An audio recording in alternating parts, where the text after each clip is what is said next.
Putin और मोदी की Hyderabad house में अहम बैठक के बाद मोदी ने राष्ट्रपति व्लादिमीर पुतिन की जमकर तारीफ की। पीएम मोदी ने कहा कि आज हमारे संबंध नई ऊंचाइयों पर हैं। वहीं रूस के राष्ट्रपति ने कहा कि हम मेक इन इंडिया प्रोग्राम में भारत की मदद करेंगे, जो पीएम नरेंद्र मोदी के दिल के बहुत करीब है।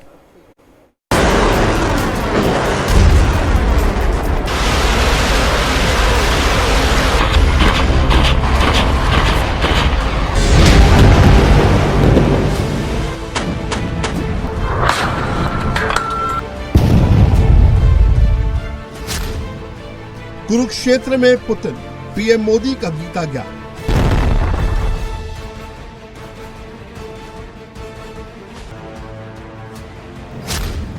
यूक्रेन में भीषण युद्ध, ज़ेलेंस्की को खुली धमकी।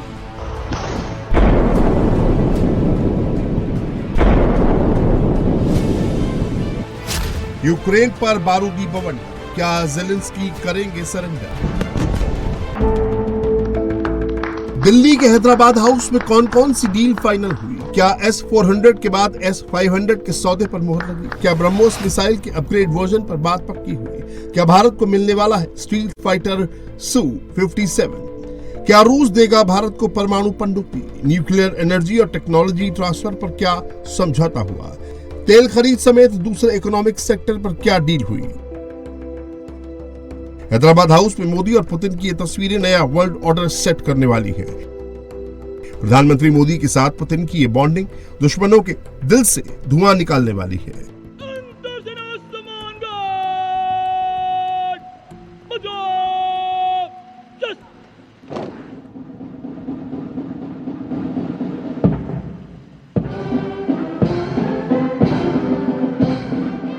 दिल्ली में जिस गर्मजोशी से पुतिन का स्वागत हुआ, वो बहुत से लोगों को रास नहीं आ रहा होगा।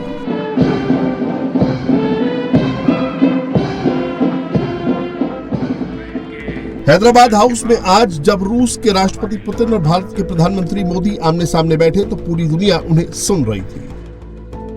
और भारत की आपकी यात्रा पहली हुई, उसको आज 25 साल हो गए और उस पहली यात्रा में ही स्ट्रेटेजिक पार्टनरशिप की एक मजबूत नींव रखी गई थी।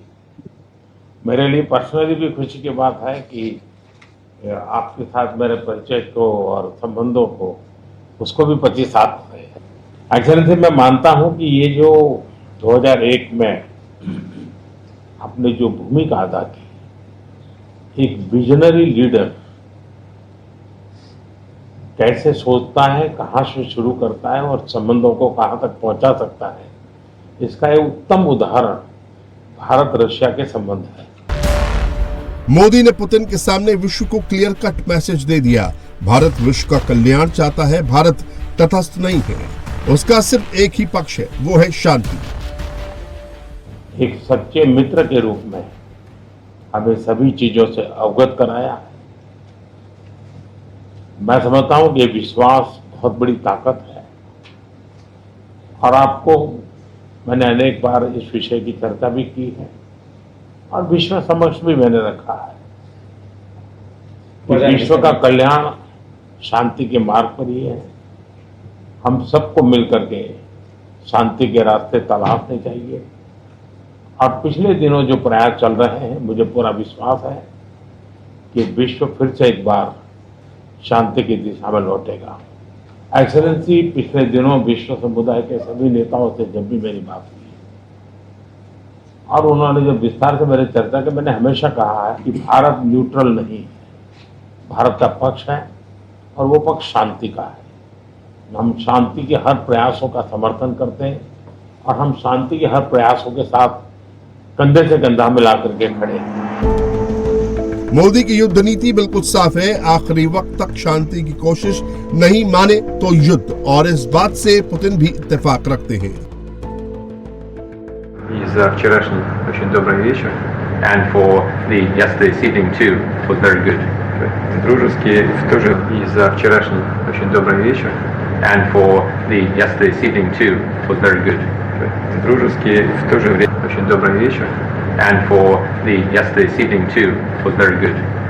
Дружески в то же время с такой содержательной, очень полезной беседой.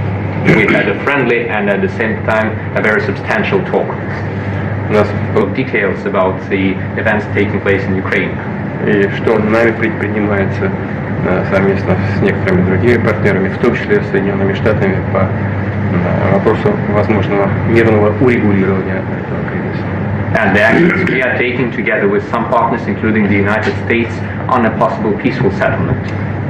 Спасибо вам за это внимание и спасибо за ваши усилия, направленные на разрешение этой ситуации. Thank you for the attention and for your efforts aimed at finding a solution to this situation. Our relations are deeply rooted into history, but it is not the words that matter, it is the substance of the matter which is very profound. We really appreciate that and the fact that Your Excellency Prime Minister pays special personal attention to that.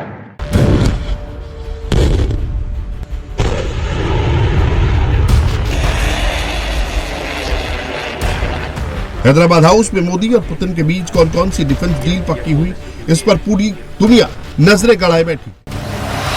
Reports के मुताबिक दोनों देशों के बीच S-400 air defence system, Su-57 fighter aircraft और S-500 air defence system जैसे बड़े रक्षा सौदों पर सहमति बन सकती है। इसके अलावा भारत और रूस के बीच $2 अरब यानी करीब 16,700 करोड़ रुपए की न्यूक्लियर सबमरीन डील पर भी बात बन सकती है।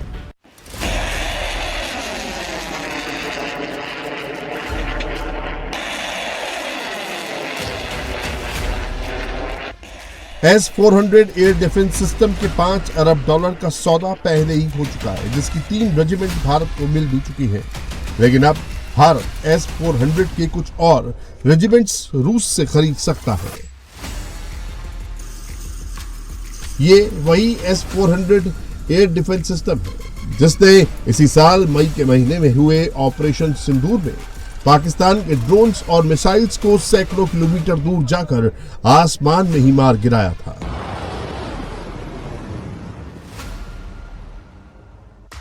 हैदराबाद हाउस में कितने रक्षा समझौतों पर बात बनी, पाकिस्तान ये सोच सोच कर पैनिक में है।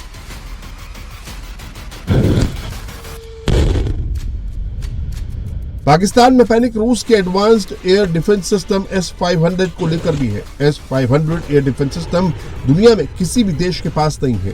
ये S-400 से ज्यादा शक्तिशाली है। भारत की पूरी कोशिश S-400 के बाद S-500 को लाने की है।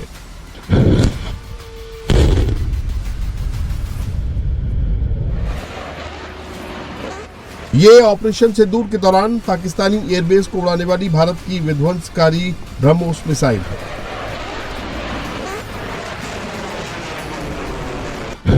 पाकिस्तान अभी तक ब्रह्मोस की मार को भूल नहीं पाया है। इधर भारत ब्रह्मोस के एडवांस वर्जन को लॉन्च करने की तैयारी में है। हैदराबाद हाउस में नेक्स्ट जनरेशन ब्रह्मोस को लेकर क्या डील हुई, बहुत जल्द ये भी साफ हो जाएगा। भारत की नजर रूस के Su-57 स्टील्थ फाइटर जेट पर भी है। पुतिन के साथ आज की मीटिंग में रूस ने इसे मॉडर्न एरियल वॉरफेयर के लिए बनाया है। इसकी एडवांस टेक्नोलॉजी इसे तकरीबन अदृश्य बनाती है। रिपोर्ट्स के मुताबिक भारत और रूस के बीच $2 बिलियन की न्यूक्लियर सबमरीन पर डील तकरीबन फाइनल हो गई है। इस डील पर पिछले 10 साल से काम चल रहा था और अब खबर है कि भारत को अगले 2 साल में अपनी नई परमाणु पनडुब्बी मिल सकती है। ये पनडुब्बी परमाणु ऊर्जा से चलने वाली हमलावर पनडुब्बी होगी, जिसे 10 साल के लिए लीज पर लिया जाएगा। भारत और पुतिन के बीच हो रही डिफेंस डील दोनों देशों के लिए एक बड़ी रणनीतिक कामयाबी साबित हो सकती है। खासतौर से पाकिस्तान और चीन के लिए बड़ी टेंशन की वजह बन सकती है। रूस इसरो को अपना सबसे powerful semi cryogenic rocket engine RD-191M की 100% टेक्नोलॉजी दे सकता है।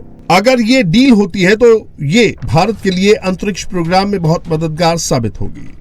इसरो इस नई तकनीक का इस्तेमाल अपने सबसे शक्तिशाली रॉकेट LVM-3 में करेगा।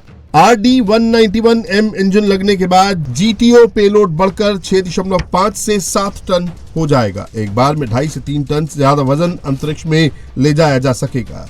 इससे भारी गगनयान को आसानी से ले जाया जा सकता है। अमेरिका के आंखें तरेरने के बावजूद पुतिन का नई दिल्ली आना, मोदी से मिलना, ये कोई छोटी घटना नहीं है। पुतिन की इस एक विजिट ने मोदी की तरफ से पुतिन को दिए गए ग्रैंड वेलकम ने ट्रंप को सख्त मैसेज दिया है, और वो मैसेज ये है कि हिंदुस्तान अपनी विदेश नीति अपने हितों को ध्यान में रखकर ही बनाएगा, अमेरिका जैसे देशों के दबाव में नहीं आएगा।